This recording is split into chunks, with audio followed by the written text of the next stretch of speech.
நம் நிர்வாகிகள் மிக சிறந்த முறையிலே நீங்கள் எல்லோரும் செயல்பட்டீர்கள். குறைகள் இருக்கு, அதெல்லாம்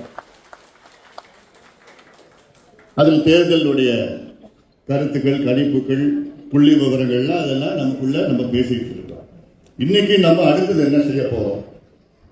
களத்துல நம்ம இன்னைக்கு மிகப்பெரிய சக்தி இன்னைக்கு பாட்டாளி மக்கள் கட்சி தமிழ்நாட்டில் இதுல யாரும் மறுக்க முடியாது. எவ்வளவு சோதனைகள், எதிர்ப்புகள் எல்லாம் வந்தோம், எல்லாத்தையும் சுக்குப்பொடியாக்கி எல்லாத்தையும் நம்ம இன்னைக்கு நின்று இருக்கிறோம். தலை நிமிர்ந்து தைரியமாக நம்பிக்கையோடு நாம் நின்று இருக்கிறோம். அடுத்தது நம்ம என்ன செய்யலாம்? ஆனாலும் இன்னைக்கு மாணவர் சங்கம் மிகப்பெரிய வேலை செஞ்சாங்க. எந்த எதிர்பார்ப்பும் கிடையாது. அவங்களே குழு போட்டு அவங்களே அங்கே போயிட்டு அவங்களே பேசி எனக்கு ரொம்ப சந்தோஷம். மாணவர் சங்கம் ஏன்னா அது அடுத்ததும் நம்ம இப்போ ஒரு ஸ்வாட் அனாலிசிஸ் நம்ம பண்ண போகிறோம். ஸ்ட்ரென்த், வீக்னஸ், ஆப்பர்ச்சுனிட்டி, த்ரெட்னு இருக்கு. இதெல்லாம் அதில் என்னென்ன நம்ம அடுத்தது அவங்களை தனித்தனியாக நாங்கள் சந்திக்க போகிறோம்.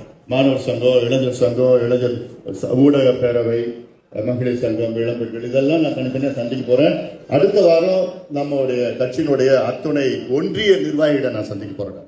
சென்னையில் தான் சந்திக்க போகிறேன். நான் ஒன்றிய செயலாளர், ஒன்றிய தலைவர்கள், ஒன்றிய நிர்வாகிகள் இப்போ இருக்கின்ற இன்னைக்கு சந்திப்பு மாநில மாவட்ட நிர்வாகிகள் சந்திச்சிருக்கிறோம். நம்ம உங்களுடைய கருத்துக்களும் கேட்டு எனக்கு அடுத்தது நம்ம என்னென்ன செயல்கள் நம்ம செய்யணும்.